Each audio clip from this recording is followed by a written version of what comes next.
Bonsoir, vous regardez Agri-Agro, un magazine pour mieux expliquer les différents programmes agricoles, donner la parole aux acteurs pour mieux faire connaître les activités des entreprises du secteur, écouter les experts, initier les débats et échanger sur les grands enjeux de l'agriculture.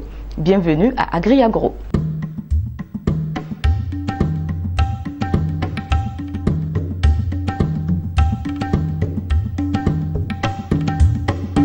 Dans la rubrique L'invité de l'Agri, nous allons nous intéresser au secteur du vivrier, un secteur à fort potentiel qui souffre de financement. En Côte d'Ivoire, à côté des modes classiques de financement de l'agriculture, des modes alternatifs font de plus en plus parler d'eux. Aujourd'hui, nous allons aborder un modèle d'investissement collectif dans le secteur du vivrier. Pour en parler, je suis avec M. Joachim Apata Obodji. Il est administrateur de la société Poly Agrobiz. M. Obodji, bonsoir. Bonsoir madame. Merci d'avoir répondu à notre invitation. Alors, je suis tout de suite tentée de vous demander l'état des lieux en ce qui concerne l'investissement dans le secteur vivrier en Côte d'Ivoire. Merci madame, merci de l'opportunité que vous me donnez de pouvoir parler un peu du secteur du vivrier qui souffre énormément de manque de financement. Parce que comme nous le savons tous, le vivrier est laissé aux mains du petit peuple, j'allais dire de la ménagère qui derrière sa maison ou à côté de son champ, fait un peu de tomates, un peu de piment. Et après, on est surpris de ne pas trouver ce qu'on recherche sur le marché. Le vivrier souffre du manque de financement, du manque d'encadrement, parce que ce n'est pas reconnu comme un secteur fort et portant. Nous avons compris chez Poly Agrobiz que si vous arrivez à vous organiser correctement, c'est un secteur à fort potentiel. Alors aujourd'hui, de plus en plus de personnes s'intéressent aux modes alternatifs de financement dans le secteur vivrier. Parlez-nous de ces différents modes qui existent. Alors, comme on l'a dit, le secteur n'étant pas véritablement financé par les structures adaptées, nous nous organisons comme nous pouvons, à savoir que, comme le dit l'adage, l'union fait la force. Nous essayons de réunir toute personne ayant les moyens et s'intéressant donc aux vivriers, de réunir ces personnes-là et de leur dire mettons ensemble les économies et ouvrons des champs plus importants en utilisant les outils modernes de création de plantations tels que les tracteurs, tels que les engins agricoles et réalisons des champs d'une certaine grandeur qui peuvent nous rapporter un petit peu plus. Donc voilà un peu ce qui justifie aujourd'hui que des gens se mettent ensemble et créent des plantations de certaines dimensions pour approvisionner le marché ivoirien en vivrier et régler le véritable problème de manque de vivrier et donc de réduction du coût de la vie. Donc c'est beaucoup plus quelque chose qu'il faut encourager aujourd'hui parce que grâce à ces modes de financement-là, la ville d'Abidjan par exemple est suffisamment approvisionnée en aubergines, en gombo, en tomates parce que beaucoup de gens ont compris que dans ce vivrier, il y a de l'argent à gagner. Ok. Alors, nous voulons nous intéresser au mode de financement collectif, qui est un mode beaucoup utilisé au niveau de Poly Agrobiz. De quoi il s'agit concrètement? Alors, c'est assez simple. Chez Poly Agrobiz, nous avons compris que 1 hectare d'un vivrier bien réalisé coûte assez cher. Parce qu'il faut mettre en place un système d'irrigation véritable. Il faut responsabiliser diverses personnes sur chaque hectare et il faut se munir de tous les produits phytosanitaires nécessaires pour que le champ donne bien. Et parce que cet hectare coûte cher, nous le subdivisons en 16 parts et permettons donc à 16 personnes différentes de prendre 625 mètres carrés qui pour nous déjà représente un champ. 625 mètres carrés, c'est grand. Vous prenez dans les quartiers d'Abidjan, les lots des maisons, c'est bien 600 mètres carrés à peu près. Donc c'est comme si on vous donnait un lot que vous gérez. Et donc ce lot-là, il va être planté soit en tomates, soit en piment, soit en aubergine, et être récolté au bout de 4, 5, 6 mois. Donc ce collectif-là va faire 1, 2, 3, 4, peut-être même 10 hectares d'une plante, et se donner donc les moyens de réussir la plante parce qu'on va faire venir des ingénieurs qui sont intéressés parce qu'on parle de 10 hectares. Si vous faites 1 ou 2 hectares, ça n'intéresse pas un ingénieur, c'est trop petit. Mais si vous faites 10 hectares, 20 hectares, ça intéresse des grands ingénieurs qui viennent s'intéresser donc à la chose. C'est ce que nous faisons chez Poly Agrobiz. Nous permettons donc à ces personnes-là qui ont des revenus modestes de s'associer en participant donc à la création de vastes champs de vivriers et de récolter au bout de 3, 4, 5 mois et de se partager le revenu. Voilà. Pour une personne qui veut investir à Poly Agrobiz, comment cette personne s'y prend? Alors, pour investir chez Poly Agrobiz, vous venez consulter la liste des produits que nous lançons tous les mois. Nous avons une vingtaine de produits que nous fabriquons chez Poly Agrobiz et tous les mois, nous en lançons 10, 12 par exemple. Vous venez, vous choisissez le produit qui vous intéresse. Vous donnez le montant correspondant sous la forme d'investissement, donc de participation. Nous vous définissons pour chaque produit et pour le montant que vous avez donné, le gain auquel vous pouvez vous attendre en fonction du prix auquel nous pensons le vendre. Et le délai de réalisation également. C'est-à-dire, il y a des cultures de 3 mois, telles que le concombre ou la courgette, ou le haricot vert. Au bout de 3 mois et demi, le produit est réalisé et vendu. Il y a des produits de 4 mois, il y a des produits de 5 mois. Donc vous souscrivez à l'un de ces produits-là, vous versez le fonds, et nous faisons le champ. Nous faisons signer un contrat pour vous tranquilliser en quelque sorte. Nous avons un contrat qu'on égalise bien sûr, et nous faisons le champ. Et nous vous invitons à venir voir votre champ, à le voir évoluer et grandir. Ensuite, nous récoltons, nous vendons, et nous vous donnons votre quote-part de recettes. Donc c'est très simple. C'est nous qui avons la lourde charge de réaliser la mission de création de la plantation et de commercialisation du produit. Chez Poly Agrobiz, comme le nom l'indique, Poly, nous avons plusieurs activités, dont une activité de trading et commerciale qui permet donc de vendre tout ce que nous produisons sur le marché d'Abidjan et à l'extérieur. Alors aujourd'hui, je suis intéressée par Poly Agrobiz, voilà. Quelles sont les garanties qui s'offrent à moi si je veux investir? Alors nous avons plusieurs types de garanties. La première déjà, c'est que nous respectons nos clients, donc nous souscrivons à une assurance, un contrat d'assurance pour les champs, par rapport à toutes sortes de sinistres du type incendie, évasion d'insectes, chute des plants s'il y a une tornade ou inondation. Donc on a une assurance qui vous permet d'être remboursé immédiatement lorsque un de ces sinistres survient. Nous avons une autre garantie sur laquelle nous sommes en train de travailler qui intéresse beaucoup de gens parce qu'on s'est rendu compte que beaucoup de personnes qui venaient investir chez nous ont économisé pour acheter un équipement, un téléviseur, un réfrigérateur, un congélateur. Et donc nous avons réfléchi à un mode de garantie que nous appelons garantie équipement, qui est que lorsque vous venez par exemple souscrire à une plantation de tomates chez nous qui se fait au bout de 5 mois, lorsque vous investissez par exemple 300 000 francs qui vous rapporterait 700 ou 800 000, nous vous permettons tout de suite au bout de 2 mois de bénéficier de l'équipement que vous aviez souhaité acheter avec votre argent. Donc on vous remet l'équipement. Nous finançons cet équipement-là. Évidemment, nous obtenons un financement pour le faire. Et 3 mois après avoir reçu l'équipement, nous vous payons le différentiel en espèces. Okay. Ce qui vous permet de vous rassurer davantage parce que votre argent avait été économisé pour acheter un congélateur, par exemple. Au bout de 2 mois, pour un investissement qui normalement devait vous rapporter dans 5 mois, au bout de 2 mois, vous avez le congélateur. Okay. Donc, vous avez l'équipement que vous aviez souhaité avoir. Et 3 mois plus tard, on vous appelle encore pour vous remettre de l'argent. C'est incroyable, c'est un gain énorme parce que vous n'avez plus l'insomnie que vous auriez dû avoir pendant 5 mois, parce qu'au bout de 2 mois, vous avez déjà votre argent en matériel. Et 3 mois après, on vous remet encore de l'argent.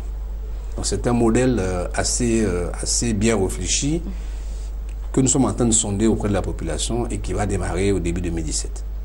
Alors pour quelqu'un qui ne connaît pas Poly Agrobiz, est-ce que c'est une maison de placement? C'est différent d'une maison de placement? Qu'est-ce qu'on peut... Alors justement, je continuerai en même temps sur les garanties pour répondre en même temps à votre question. Tout à fait. Une autre garantie qui est pour nous la garantie la plus importante, c'est que nous faisons effectivement des plantations. Okay. Voilà. On n'est pas une maison de placement, on est une maison de réalisation de plantation. On est des prestataires agricoles. Nous prenons votre argent pour faire un champ et nous vous invitons à venir voir le champ. Donc on ne peut pas être une maison de placement et faire en même temps les champs. Les champs, ça coûte cher, donc il faut bien financer ces champs-là. Nous ne sommes pas une maison de placement, nous sommes une structure agricole et nous disons que l'agriculture rapporte. Nous le disons avec insistance. L'agriculture vivrière rapporte pour qui sait le faire. Parce que si vous n'irriguez pas votre champ, vous n'aurez pas les rendements attendus. La tomate non irriguée rapporte 12 à 15 tonnes. Elle est irriguée et passe à 40 tonnes. Et si vous avez un système goutte à goutte comme celui que nous employons chez Polyagrobis, vous pouvez monter jusqu'à 60 tonnes. Alors imaginez celui qui a 12 tonnes, celui qui a 60 tonnes. Le différentiel est énorme quand vous vendez par exemple vos tomates à 500 francs. Tout à fait. Exactement. Alors, Monsieur Obodji, quel est votre mot de fin? Alors, je dirais simplement que c'est vrai que les gens se plaignent qu'il y a beaucoup de maisons qui font dans l'agriculture aujourd'hui. Remarquez que c'est quand c'est bon que beaucoup de gens s'engagent. Tout à fait. Donc, c'est pas mauvais qu'il y ait beaucoup de structures dans le domaine agricole. C'est vrai, il peut peut-être subsister des brebis galeuses au milieu de nous. Nous n'en sommes pas une, nous n'avons pas peur de ce que nous faisons parce que nous savons le faire. Nous avons des techniciens, nous avons des ingénieurs, nous avons des équipes qui travaillent au quotidien chez Polyagrobis. Donc ces gens ont bel et bien une activité. Okay? Ce que je veux dire, c'est que nous sommes aujourd'hui en train d'aider la population ivoirienne déjà par les revenus énormes que nous allons distribuer. Je suis économiste et je dis que quand vous avez votre revenu, vous avez deux destinations. La destination première, c'est la consommation. Et après, c'est l'épargne. Vous avez des revenus tellement petits en Côte d'Ivoire que vous n'avez pas d'épargne. Donc nous permettons aux gens de multiplier le peu d'épargne qu'ils ont pour pouvoir accroître la consommation. Et vous allez voir qu'on va dans un pays où la consommation va tellement augmenter que le PIB va croître. Parce que des gens qui n'avaient pas la capacité d'acheter un téléviseur vont pouvoir désormais en avoir. Ceux qui n'avaient pas la capacité d'avoir un réfrigérateur vont en avoir désormais. Parce qu'ils ont suffisamment de revenus. Et ils vont accroître leur consommation. On n'est pas des pays d'épargnants. Vous avez de l'argent, vous l'achetez un véhicule, vous avez un véhicule, vous l'avez un véhicule pour votre femme, un véhicule pour les enfants. On est des pays de consommation. Et plus la consommation augmente, plus le produit intérieur brut augmente également. Donc ça entraîne le développement. Vous êtes surpris que le vivrier va permettre le développement de ce pays, contrairement à ce qu'on croit. Ce n'est pas l'IVA, ce n'est pas le café cacao, la culture, on n'a pas fait attention, qui vont booster l'économie. Moi, je suis en train de travailler avec mon équipe bien sûr, sur des produits qu'on ne pensait pas qu'ils pousseraient en Côte d'Ivoire. La betterave, le fenouil, le céleri, ces petits produits-là que nous allons vendre à l'extérieur et faire entrer des devises en Côte d'Ivoire. Donc, j'ai confiance, je suis bien heureux d'être là et vous dire que ce pays va se développer grâce à l'agriculture. Comme l'a dit Oufouette Boigny, nous allons mettre en place cette théorie-là. Elle va marcher. Merci, M. Obodji. Merci d'avoir répondu à notre invitation. Merci. Merci à Business 24. Allez, chers téléspectateurs, merci. Voilà, c'est ici que je referme cette rubrique. Je vous retrouve tout à l'heure pour une nouvelle page.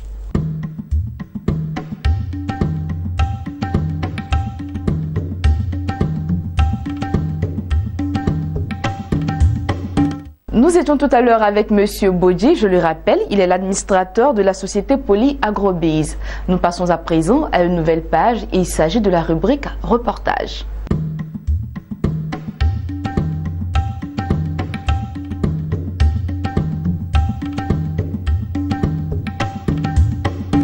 Depuis le 1er octobre, le gouvernement ivoirien et le Conseil du café cacao ont officiellement ouvert la campagne 2016-2017 de la commercialisation du cacao. 2 mois après, comment se déroulent les activités sur le terrain? Nous allons nous intéresser à la région du Guémon, c'est dans l'ouest de la Côte d'Ivoire. Pour en parler, nous recevons sur notre plateau M. Théodore Kanga. Il est le correspondant de Business 24 dans le district des montagnes.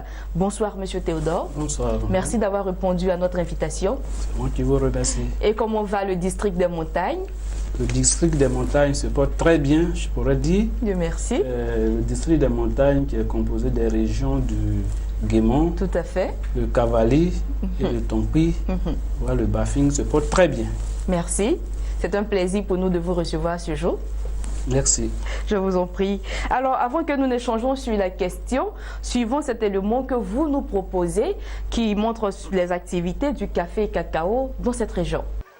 Suspendre les activités économiques liées au café et au cacao dans le Gor si rien n'est fait, voici la menace des producteurs de Gagnoua, membres du collectif des sociétés coopératives, acheteurs et pisteurs de la région.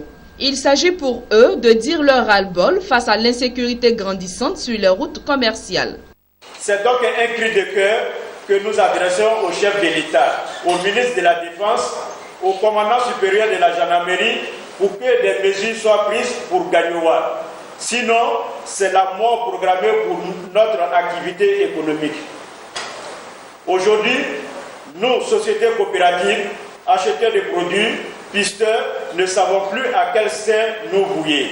Il est impossible de travailler car dès que vous avez l'argent, vous êtes visité par les malfrats. Invitons instamment le gouvernement à se pencher sérieusement sur la situation sécuritaire de notre localité. Nous avons un seul opérateur qui a perdu au total 118 millions en espace de 2 mois. Le PCA de coopérative Nataba de Djegounefla.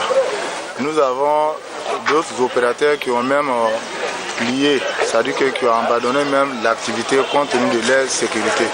Je prends le cas de M. Nicolas que nous appelons effectivement Obama, qui a été agressé à domicile à coups de Kalash. Et cette année encore, la reprise de l'activité, c'est la même chose. Pas plus tard que le 25 octobre, moi-même, en tant que PCA de coopérative CAD, du coopérative agricole à Noisette de Djegounefla, mon trésorier a été agressé à moins de 1 km d'Oumé, à midi, je dis bien à midi, en pleine journée, avec des coups de Kalachnikov. Avant, c'était sur les pistes, mais aujourd'hui, dans la ville, en pleine ville, devant les magasins. Et tout ça, les gens viennent à visage découvert. Et vraiment, on ne sait plus ce qui se passe. Le collectif des sociétés coopératives, acheteurs et pisteurs de la région du Gor, appelle au retour de l'opération Terré. Une opération de sécurisation qui avait permis de nettoyer la région d'un coupeur de route qui gangrène. Il souhaite également que les capacités de mobilité des forces de l'ordre soient renforcées. Des forces de l'ordre qui semblent, selon eux, dépassées par la puissance de feu des bandits. Alors Théodore, nous venons de le voir dans cette vidéo, il y a certaines coopératives qui sont rentrées de plein pied dans cette campagne, tandis que d'autres encore traînent les pas. Qu'est-ce qui se passe? Effectivement, la campagne a effectivement démarré dans la région du Guémon, du Cavali et du Tonkpi. Certaines coopératives travaillent déjà, par contre, il y en a qui manquent de financement, traînent encore les pas.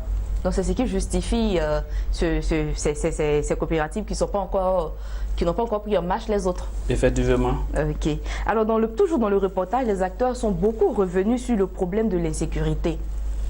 Quelle est l'ampleur de ce phénomène que ces cultivateurs rencontrent dans cette zone, Vous savez, chaque année, quand la campagne débute, les bandits aussi se mettent à la tâche. Effectivement, il y a assez de braquages sur les routes, les pisteurs sont braqués, il y a des magasins même qui sont cambriolés nuitamment, il y a des opérateurs économiques même qui sont braqués, des grosses sommes emportées. Ah bon? Alors le prix du cacao, nous le savons, cette année a été fixé à 1100 francs. L'année dernière, c'était à 1000 francs. Nous savons que tous les cultivateurs sont heureux pour ces 100 francs qui s'ajoutent sur le prix du bord-champ du café cacao. Comment reçoivent-ils cette nouvelle? Est-ce que ce prix est réellement versé aux cultivateurs de cette zone? Effectivement, je peux dire oui, parce que lors du reportage, plusieurs paysans ont témoigné qu'ils reçoivent le prix fixé par le gouvernement. Et d'ailleurs, ils sont très heureux, très heureux parce que le prix du cacao augmente d'année en année. Mais est-ce qu'il n'y a pas des personnes, il n'y a pas des villages où les gens ne reçoivent pas réellement ce prix qui a été fixé là? Par exemple, on sait que l'État dit c'est 1100 francs. Est-ce qu'il n'y a pas des gens qui le font peut-être à 900 francs, pardon, pas 900 francs, à 1200 ou bien 900, 800? Bon, ce que je sais, c'est qu'au niveau du district des montagnes, il y a le conseil du café cacao qui est présent. Ils ont beaucoup d'argent qui sillonnent les villages, les campements, pour voir si effectivement le prix fixé par le gouvernement est respecté. Qu'on ne bûche pas les agriculteurs. Effectivement. Ok. Alors Théodore Kanga, vraiment c'est un plaisir pour moi de te recevoir sur ce plateau.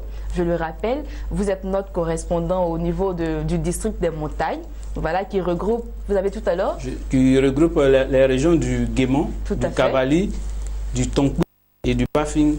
Ok, alors chers collègues, vraiment merci pour ton intervention. C'était un réel plaisir pour nous et vous direz notre bonjour, voilà, dans cette région-là. Oui, merci je voudrais aussi dire merci aux téléspectateurs, aux populations du district des montagnes. Tout à fait. Et leur dire que toutefois qu'ils voudront des reportages, qu'ils peuvent s'adresser à Business 24. Le correspondant de Business 24 est installé à Djoukoué. Ok. Voilà, ville Carrefour. Ok. D'où ils peuvent appeler au numéro suivant. 07 70 94 98 au 40 00 69 57. Vous pouvez reprendre le numéro pour ceux qui n'ont pas bien saisi. Ils peuvent appeler le correspondant dans le district des montagnes au 07 70 94 98 ou au 40 00 69 57. Merci Théodore. Alors, chers téléspectateurs, vous venez de l'entendre. Notre correspondant au niveau du district des montagnes, c'est bel et bien Monsieur Kanga Théodore. Pour tous vos reportages, pour toutes vos cérémonies, voilà, vous adressez directement à Monsieur Théodore Kanga. Merci encore. Merci, madame. Voilà, c'est ici que s'achève votre magazine. Je vous retrouve très bientôt pour de nouveaux numéros. Mais d'ici là, portez-vous bien.